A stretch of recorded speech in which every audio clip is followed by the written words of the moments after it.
Now let's move on to my Blackbeard predictions. Now let's just put it out there. We will see Blackbeard again. Obviously, he is one of the final main villains. And whatever he is planning with what we just last seen with Luffy will be one of the final stages in his overall plan. And my next prediction is he will succeed. In whatever plan he has, he will succeed to an extent, okay?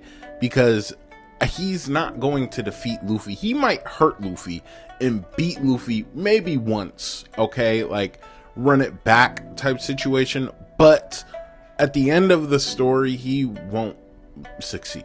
It is what it is. But my biggest prediction for Blackbeard is that he will kill one of the Straw Hats. Outside of like Buggy and Alvida and some other pirates, you know, he's one of the longest running pirates in the show that want Luffy's head, okay? And what's the next best thing? Not being able to defeat Luffy? One of his beloved crewmates. Now, okay, we could step back and say he might really hurt one of the Straw Hats, maybe not kill him, but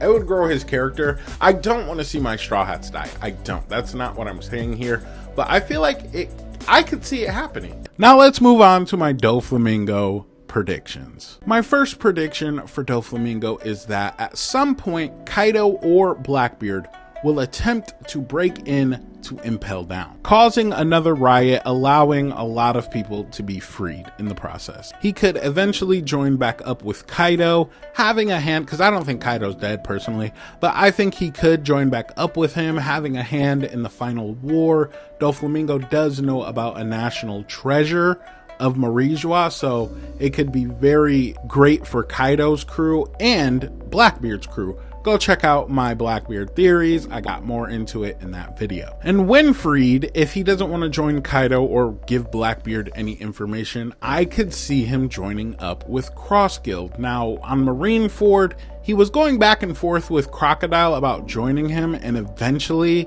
Crocodile and Mihawk ended up joining forces with Buggy, and now they have Cross Guild. I could see Doflamingo going into Cross Guild, having his way in the organization, because at the end of the day, Doflamingo is a businessman, and all the Cross Guild things started because of a business. I could see him turning it into a billion-berry business personally. And my next prediction is he could possibly have a change of heart, helping Luffy in the final war. Like Blackbeard, Doflamingo is one of those characters who knows a lot of things that a lot of different people in the story don't know, and he could have some information like the national treasure of Marijois to give Luffy an upper hand in the end battle. And finally, I see Doflamingo in his, let's say, 70s, okay, as a successful businessman who once reigned terror over the Grand Line of One Piece, a wealthy and happy businessman that takes care of his family.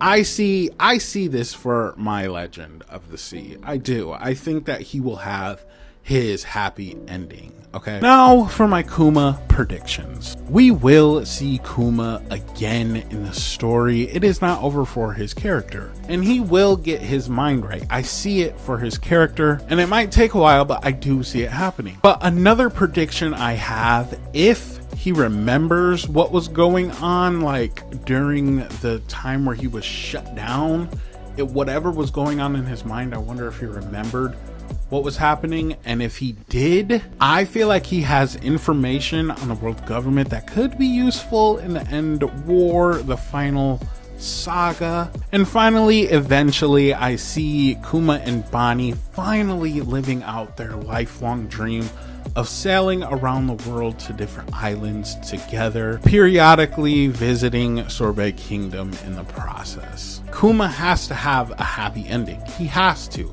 Because if Oda didn't kill him and he kills him now or something like that, it would just be bad. So I feel like he has to have a happy ending with his daughter. Now let's get into some Weevil predictions. Now he will get a big moment. I definitely see it for him. It's not over for Weevil. He's not just gonna rot in prison forever. I definitely see him having a moment, but I don't think that this moment will be big or great enough to save the character. I'm just saying. I just think that his character is just a nuisance. Okay. Okay, so I want to add this prediction real quick. Ignore the man talking in the background. I'm sorry, but I want to add that Weevil might come out of prison looking, might I say, handsome-ish? Because, okay, so if you remember what happened with Shinobu and the other people that were on Wano when Green Bull attacked them, he turned them all like skinny and like this, especially Shinobu looking bad as shit. So like I feel like Weevil could come out looking pretty handsome. So yeah, I wanted to add that little bonus prediction here. Enjoy the rest of the video. But don't count him out just yet. I'm not even counting him out just yet. I don't mean to keep shitting on him, because another prediction I have for Weevil is that his character is just a tool to give us big information on something or someone.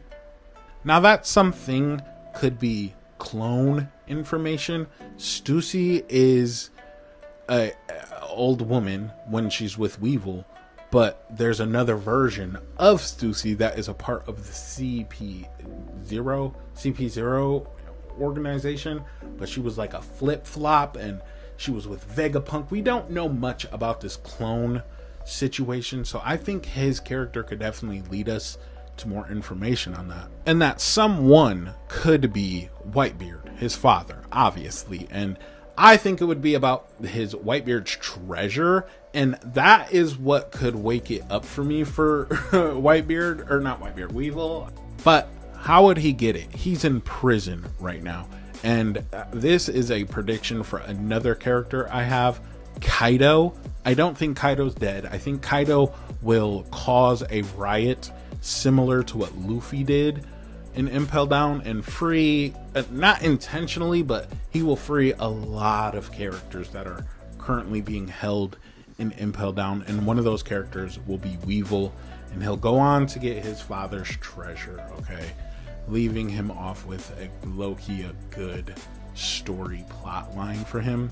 Let's get into some Jinbei predictions. Like I said, he is formidable, and we will see Jinbei go on to fight more crazy. I'm hoping, that's what I'm hoping for, to fight more in crazy, you know, villains at this point, you know. But like, I also think that he will unlock Conqueror's Haki because he needs it, okay? To be compared to Sanji, your bounty is higher than Sanji's, I'm pretty sure, right?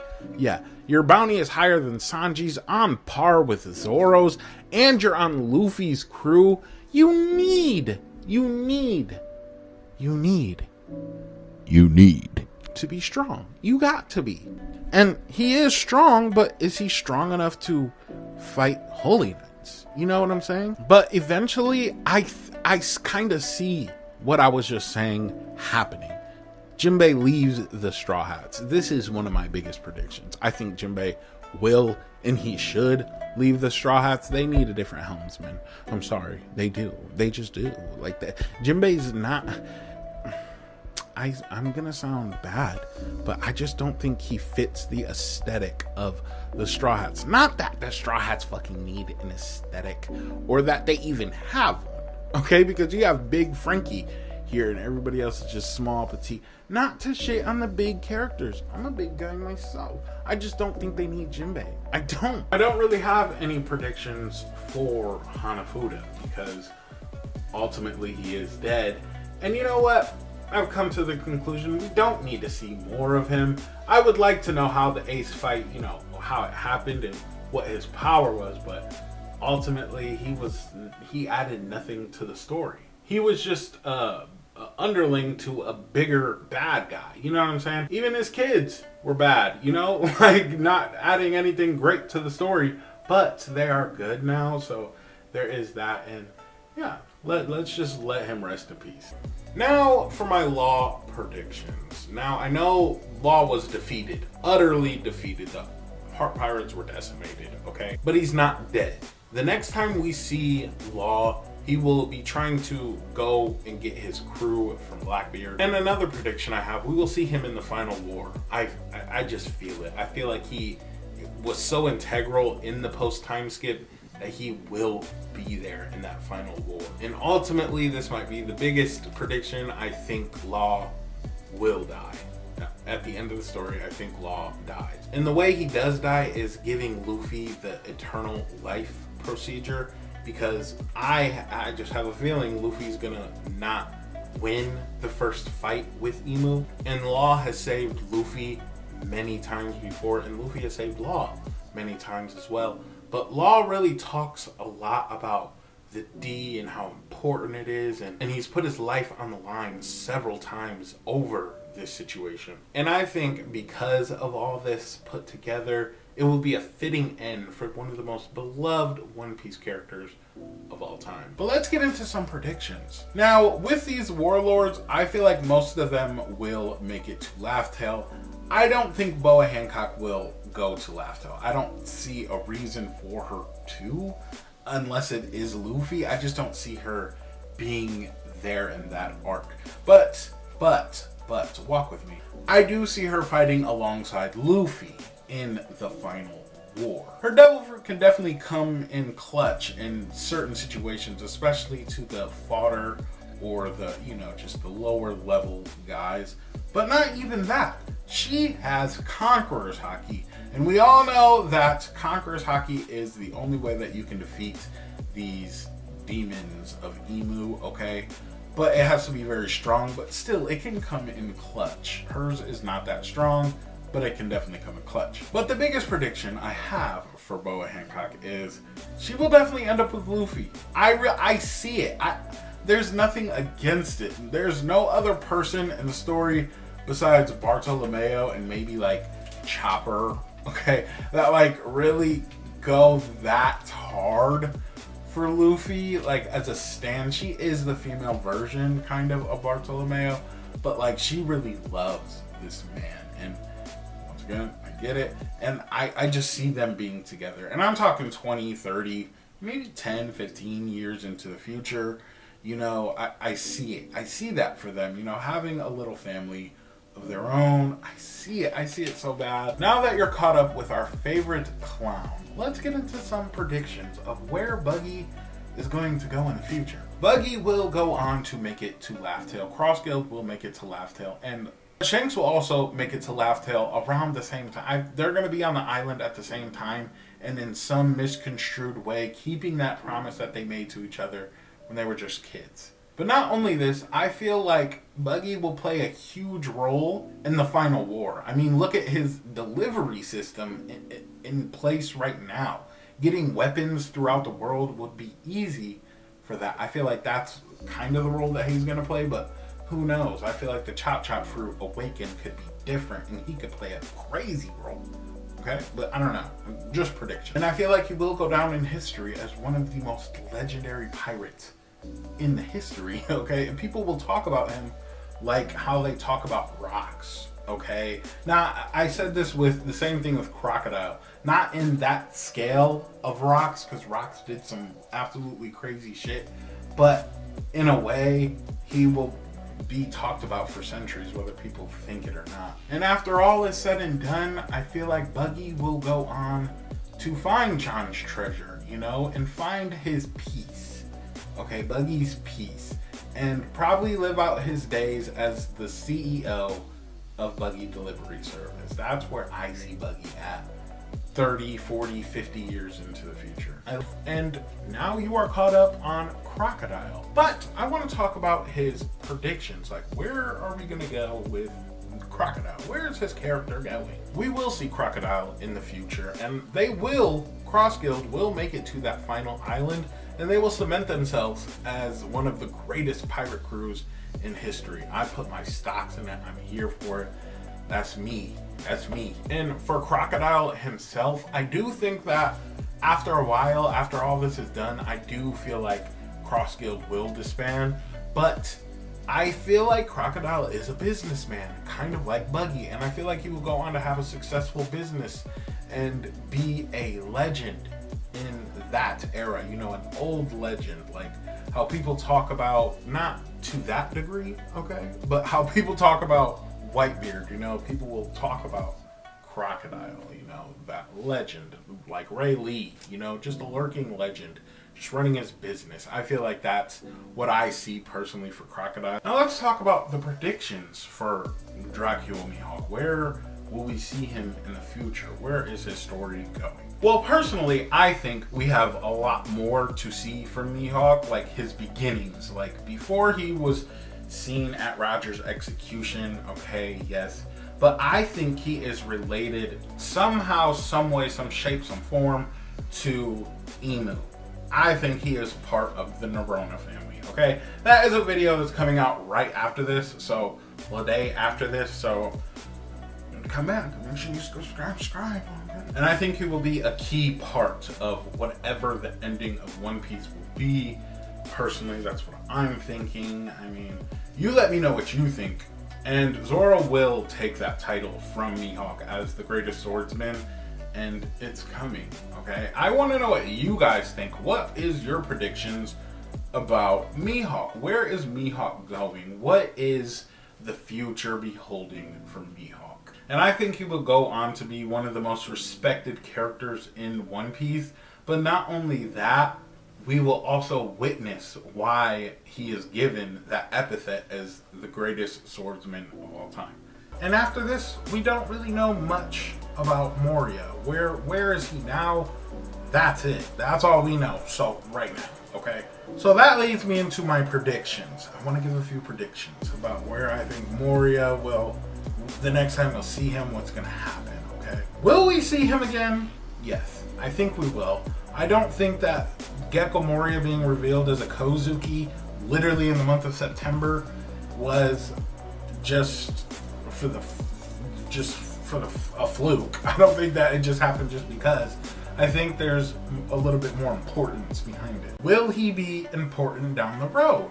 Now this is where things get interesting, because yes and no. I'm saying no because I don't think that it's game-changing importance. I don't think that it's story-breaking importance at all. But I do think that Gecko Moria, now that we know he's a Kozuki, could possibly be able to read poneglyphs, and that could be important. Very important, okay? So that's why I'm saying yes, because to one of these players in the end game of One Piece, he could be important to them. Maybe, possibly. Now, will he get revenge for Absalom and even on Kaidou? We don't know if Kaido's dead yet, but he could still somehow get some possible revenge on Kaidou. And I'm gonna say maybe to this, because at this point, after Kaidou defeated Moria, Moria was just, he didn't look at him, he didn't even believe in himself. Let's be real. But I feel like Absalom was important to him. If he went all the way to Hachinosu trying to fight Blackbeard, Absalom was definitely important. So this might give him a change of like heart, a change of pace. Like, it's not about revenge. Let's do what we want to do in order to really solidify and give ourselves a legacy behind our dead crewmates. That's what I'm hoping for. Hoping he becomes like more of a chilled out guy.